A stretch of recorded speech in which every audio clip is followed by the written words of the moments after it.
Welcome to our crate training webinar. So some things that you'll learn in this is what a crate is and what types of crates there are and the pros and cons of each. Why do we recommend crate training? How to introduce your puppy or your dog to the crate. Your pup's first few nights, which are all important, setting them up for success. Soothing an unsettled puppy. Troubleshooting, and learning about gated communities within your home, which is a great way to help in a lot of ways, and we'll get into that a little later on. So what is a crate? It's an indoor kennel confinement area for your puppy or your dog. Crates can be metal, they can be fabric, or they can be plastic, just like in the pictures here. The one down in the bottom right is the airline crate that you'll see dogs and puppies transported in all over the country and the world. And they're very, very secure and very strong. The fabric ones up the top right are not so strong, and I don't really recommend them for puppies unless being supervised a lot. But they do serve a purpose in that they're easy to move around the house and things like that. So they are very convenient in that regard. And then you've got your standard metal crate in the bottom left next to the door there, and that's your most popular and certainly very durable. You can get a variety of crates on the market and you get what you pay for basically. So the cheaper ones from Kmart and whatnot are nowhere near as good as some of the ones that you will get from the pet store. So it's a bit of a, as I said, you get what you pay for. So why do we recommend crate training? Basically, it's a prevention of unwanted behaviours like chewing and house soiling that crate training helps a lot with. It teaches puppies to rest and to switch off, which is really important because pups sometimes don't know how to do that. Yes, they'll fall asleep anywhere, but they don't actually rest properly. It assists in house training a lot with puppies. It sets you up for better success for your house training goals, and our house training webinar will help you with that. We'll talk about it a little bit here, but primarily the house training webinar will help a lot with that as well. It's somewhere for your puppy or your dog to go when it can't be supervised and when visitors are over. So you're cooking dinner or whatever, and the puppy is wandering around the house, peeing, chewing, doing things, and jumping up over the kids. It can go in the crate with something to do that it will keep it busy or rested while you can't supervise 100% while you're cooking dinner. Of course, crates are great for travel and going to the vet. So, for example, if your dog is not crate trained and they have to spend a few days at the vet, that can be very traumatic because they're locked in a cage there.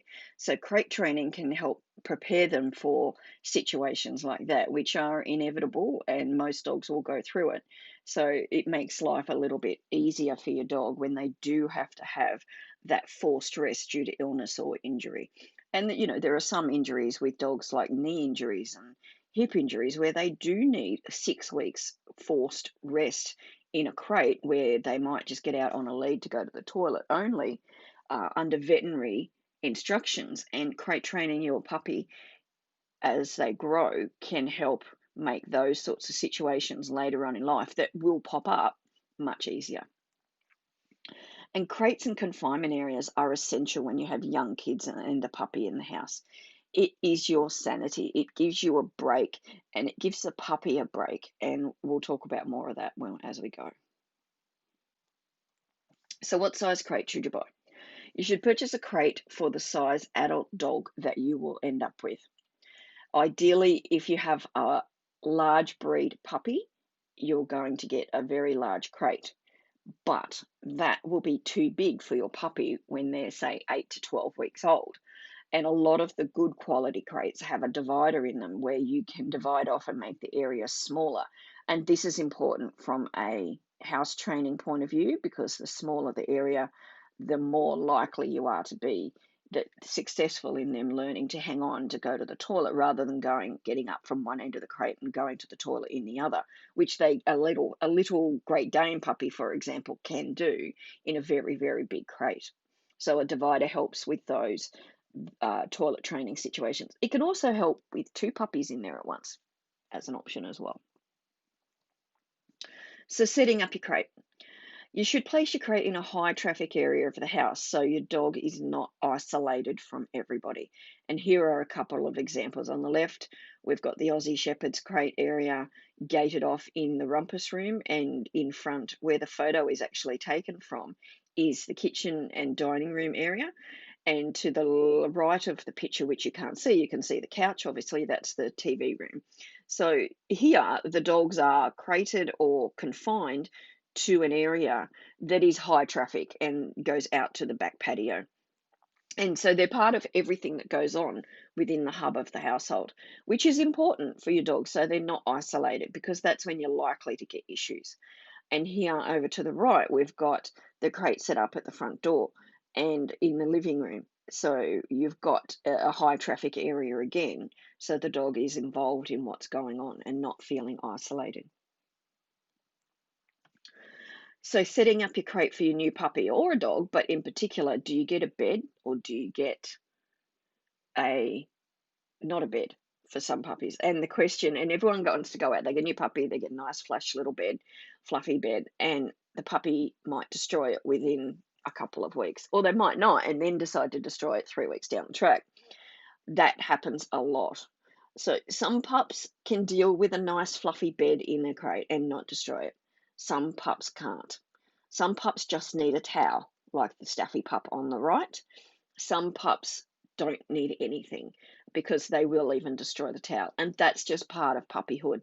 And I've had pups that could do either, and it's just how it is. So don't be disappointed. Don't be angry at your puppy if they chew up the bed. Chewing is what puppies do. So giving them a nice, expensive, fluffy bed in their crate is basically letting them chew up your dollars. How to introduce your puppy to the crate. Crate training is a process. It's a training process, so it will take time. There's no magic wand. Some pups will take to it a lot sooner than others. Some may not. It's just how it is.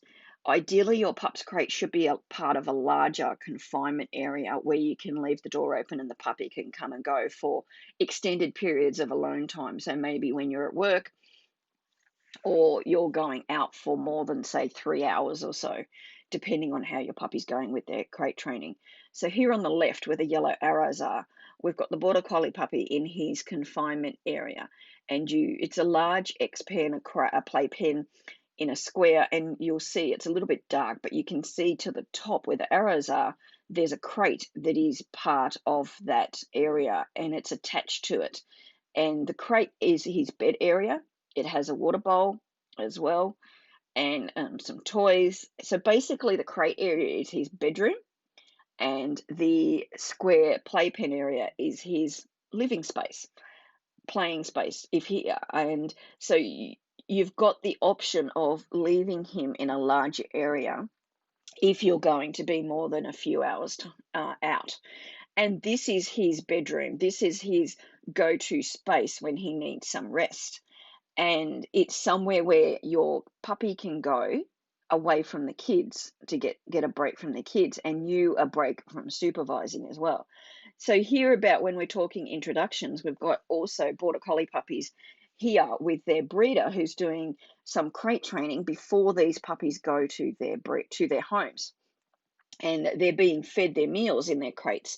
And so good breeders will start this process for you, because some puppies will fly anywhere to their new homes, obviously.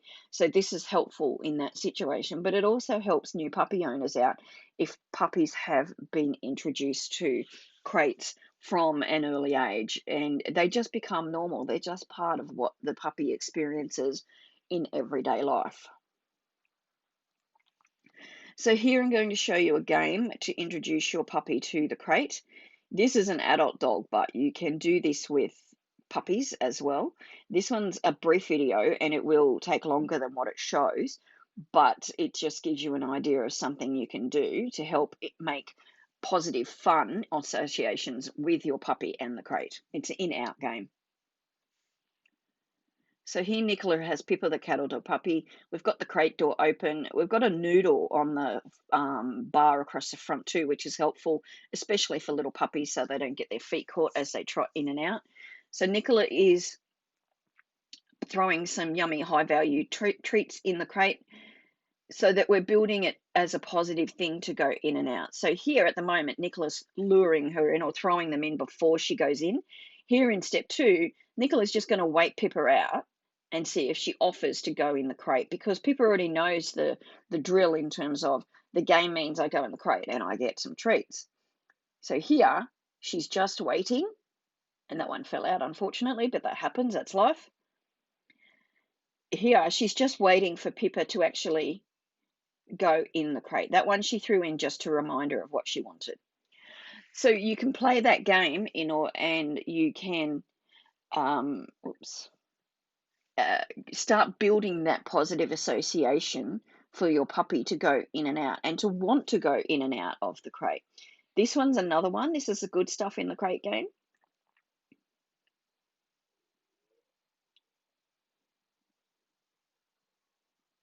Okay, and what we have here is the crate is closed and we're throwing in high value yummy treats.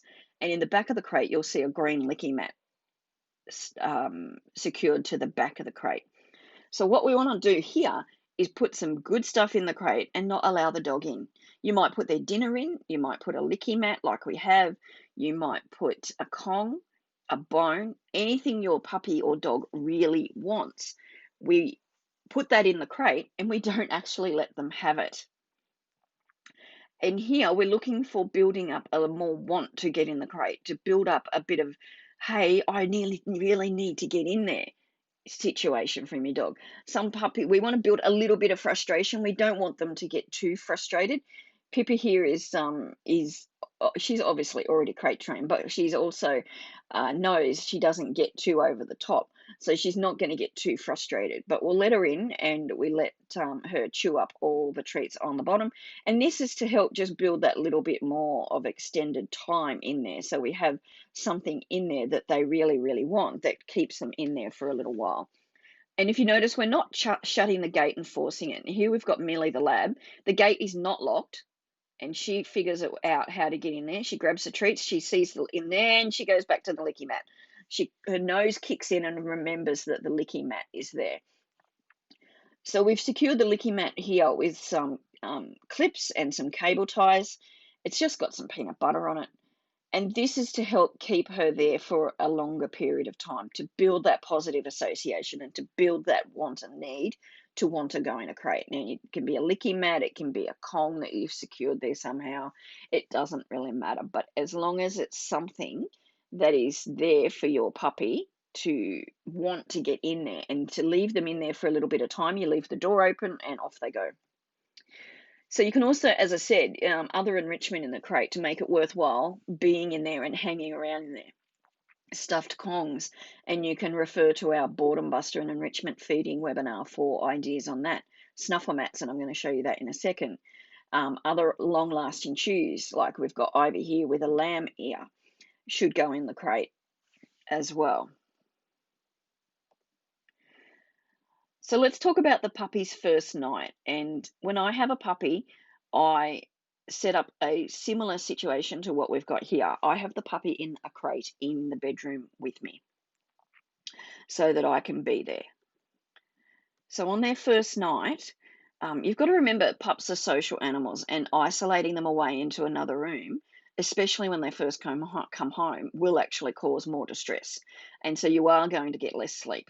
So the first few nights at least, until they start to settle in properly, it is a good idea to have them in your bedroom if you can. If the puppy whines a little, you can comfort them without removing them from the crate, and we'll talk about that. It's really important. So you might just pop your hand down to the crate just to give them a little bit of comfort to help them settle.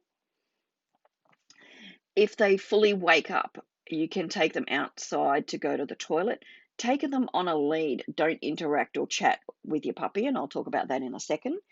If you take them out on a lead to the toilet area where you want them to go and just stand there, don't talk, don't look at them, don't interact with them in any way, they're more likely to go to the toilet much more quickly. By putting them on a lead, you take away their choice to go and run around the yard and be a bit of a goofball and find a toy or find a leaf or find something to bark at even. So you're limiting their choices, and by ignoring them, they're not interacting with you. They'll quickly start to go sniff around and eventually go to the toilet. And that's when they finish it going to the toilet. You can say, good puppy, good toilet, and give them a treat if you've got one in your pocket. Ideally, you'll have something at the back door that you can grab as you go past.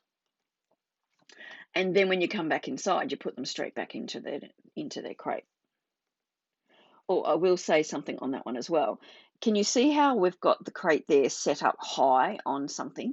This is for a small breed puppy, and it goes for the same for a larger breed as well. But this means you can lie in bed and just comfort the puppy if you need to, or the puppy can see you, which is really important as well to help settle.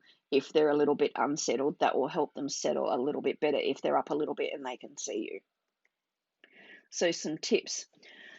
Remember, if your puppy wakes up during the night, you are to provide them with the opportunity to go to the toilet and nothing else.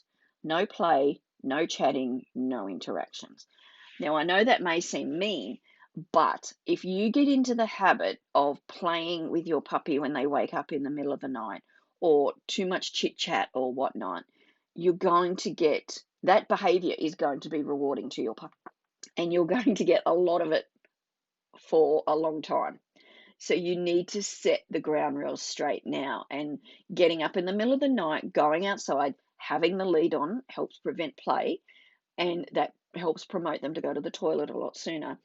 Gives them the opportunity to go to the toilet and nothing else. And then you're setting the ground rules that of a night time, we go out to toilet and that's it.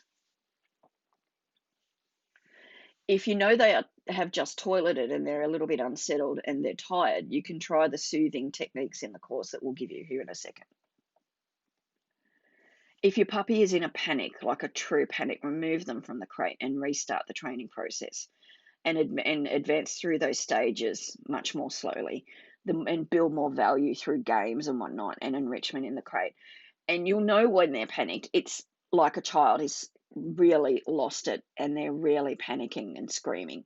That means that you've gone probably too far too soon. And in some cases, you may need to have the puppy in there overnight time for their first couple of nights, and you may get a little bit of this. So that's where we want to try and introduce it quickly, but at their pace, if that makes sense. But in some cases, if they're in a true panic, it may be best to remove them from the crate.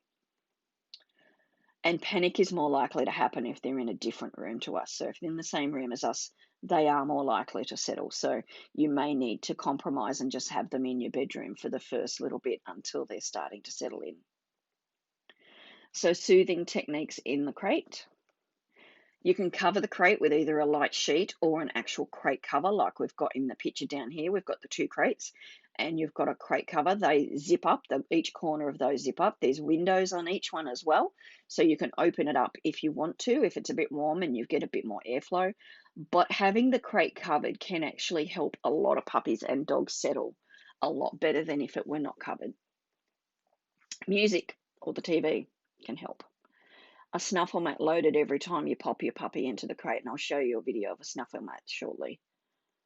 And proximity to you. So like I was saying, if they're isolated in a separate part of the house away from the living area or not in your bedroom of a night time, you are more likely to have an unsettled puppy. So here over on the left, we've got a video of Luna with her snuffle mat. This one's quite a big one, but you can get smaller ones that you can put in the crate to go with the puppy. And here we've loaded it up with some of her puppy kibble and some yummy treats. And here she has to sniff and snuffle her way around to find the treats. And this sniffing creates its energy. It's a good calming energy for your puppy, and it helps use their brain and give them something to do. So if you do this when they're in the crate, you can help them settle because you're giving their brain something to do, and they get tired. And what do they do when that happens? They go back to sleep. So building time in the crate.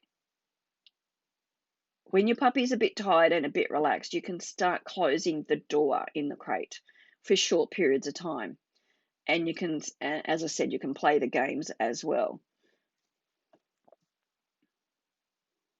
And as I said, you can play the games and help your puppy realize that being in the closed crate is okay. So when I say playing games like that, I mean dropping treats from the top in a metal crate is ideal, obviously, and enrichment games as well. And that it's okay to have the door closed. It's cool. Another way that you can do that is a bit of a game called Mum's Busy and Not Paying Attention. So having the crate in close proximity to you, sit and fold the washing, for example.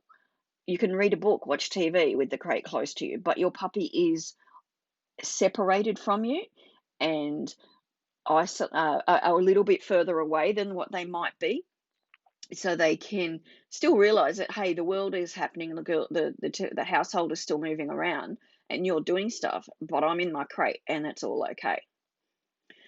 And also, as I said, it teaches them that social isolation, sorry, from us can be spent with some time in the crate without being the center of our world. Gated communities are great. Once you decide you no longer need the crate in the house, and it's entirely up to you when that time comes, but it should be after your puppy is fully house trained and when you can leave your puppy or adolescent dog in particular unsupervised without chewing anything. And many dog nerds like me use crates and playpens and baby gates in our houses to manage our dog's access to different areas of the house. And we call this gated communities. And gated communities are great. And I'll get into why in a second. But up the top, we've got the picture of the gated community into the living area for the Aussie Shepherds there up the top. And it just gives an opportunity for the dogs to be popped away somewhere rather than over the slippery floorboards. As you can see, they've got them rubber mats down, so it's not slippery for them. If they had access to the whole house, they'd go slipping and sliding. But also, that is actually in the top right, my sister's house, and she's got some cats. So we don't want the dogs playing and chasing with the cats on the slippery floorboards because everyone gets hurt. Down here, in the bottom picture, we've got my 3 of my Aussie Shepherds behind a baby gate, and they're looking into the lounge room. And they're just that little bit separated from us, and they're realizing that that's okay. They're still part of what's going on, and they're just watching what's going on in the living room. So gated communities create a calm environment for either single or for multi-dog households. You don't have your puppy or your dog running around the house all the time under your feet.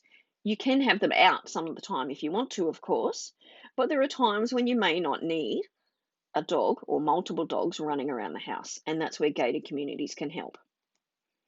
It's perfect for introducing new animals. So introducing a new cat or a kitten or a new puppy.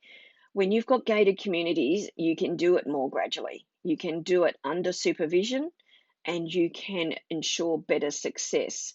And those introductions can then take as long as they need, weeks if needed, in the case of cats and kittens and puppies in some respect, when you've got multiple dogs.